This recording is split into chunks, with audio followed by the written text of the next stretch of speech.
I'm happy to announce that we got a new tier 10 tank incoming, the Stridswagen Koning, or K as it's called in game, that will be on the snow globes on the Christmas event then that we are getting quite soon. I'm really happy about this one because this tank will be quite a bit different to what we've had in the recent past. Actually, at the moment, you know, it's a very heavy meta. This tank is just suiting that meta quite well. It will just pair the mobility of a medium tank with the durability and the hit points, mainly of a heavy tank, and also it got a huge DPM, which is really incredible here. It's got 4,000, not 4,000, but 3,463 DPM, which is just absolutely like a medium. And that is the highest DPM for all heavy tanks out there.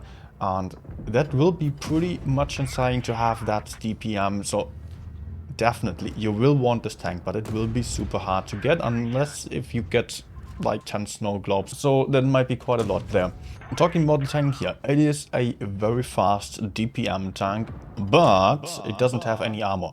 So just keep that in mind. Especially the experienced players will really enjoy this tank. If you have seen my recent stream, I was streaming E6, which is very comparable to this tank as it is a very fast gun depression DPM tank that can easily counter mediums, but it's still having enough hit points to just counter some heavy tanks as well. So what we're getting here with the Stridswagen is a bit different to the E6 in the regard that it does have a lower alpha damage. It does have only 350 alpha damage, which is really the lowest we could find on any heavy tank, apart from the Yo with a small gun, of course. But that means you have to shoot a lot.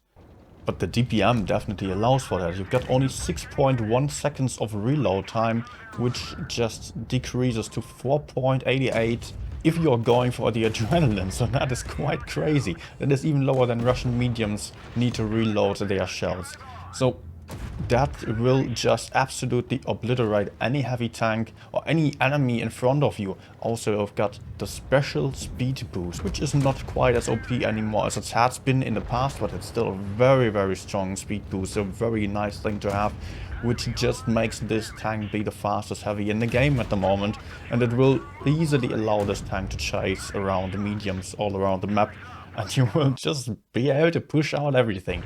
Also worth mentioning here, it does have the enhanced sandbag armor provision, which just increases the hit points, but comes at the cost of just not having any other provisions. Instead of that, I am not the greatest fan of it because it just could just give it some certain amount of hit points from the start on. Why even use this?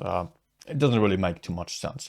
But okay, Stridswagen Kai, it is definitely a really nice tank in terms of the mobility, in terms of the DPM, as I just mentioned, but it comes at the cost of armor.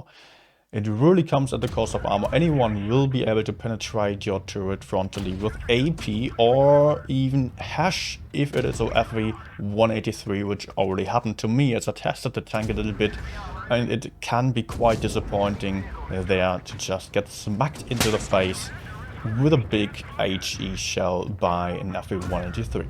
Also, something that I definitely must not forget to mention here is that the gun, which should be like a really nice gun, it does have a really long aim time. With 2.8 seconds, you really need to aim in your shots or you will bounce a lot. That is a big disadvantage. Also, the dispersion is just simply not the greatest, and you will bounce off some shots if you don't aim in too well. And especially if you're having a good DPM, then bad accuracy is not the best combination, because 2.8 seconds, that's like half of the reload time, so you have to expose quite a lot if you wanted to aim in all your shots, and you would just go for some poor trades if you were doing so, because you only have 350 alpha damage, which is really low, so that is really tricky to play with, and it will be something that only the better players are going to be capable of doing. So how's this tank to be played? This tank is basically a medium on steroids. It is just a bit faster than the T95 E6, does have even better DPM as I mentioned, not quite having the gun depression at only 9 degrees instead of the 10 that the E6 has, but it's still absolutely enough. It is still really good for gun depression of all the tanks available, and you will be able to peek in most of the positions. Also worth mentioning is that the HE damage at 440 damage per shot is quite a big one compared to other 350 alpha mediums, so that is quite nice. If you're able to put out that DPM into the back of someone, then you will have a good time, but the HE doesn't have the most penetration. So will this tank change the meta now? That's a big question that some of you are probably asking yourself. And it is not exactly like that. You know, the E6 is really strong at the moment, and this tank kind of replaces the E6. It just does pretty much the same thing, although I would say the E6 is probably still smoother to play and a bit easier because of higher alpha damage and more gun depression. In terms of armor, etc., it's very, very similar. You will just like it if you enjoy the E6 or if you enjoy medium tank playstyle, if you enjoy some good fast tanks playstyle and don't need the most armor. So is that tank for you? If you're on the upper side, like 60% or even close to it or better, then you will definitely really enjoy this tank, as I'm going to if I get my hands on it. But sometimes I already expect to be quite frustrated with the lack of armor and also the lack of accuracy. I think we've heard enough about it. So will you gamble for this tank? Is it going to be something for you, or are you just skipping this event and hoping for some other tanks to get from the snow globes? Let me know down in the comments below.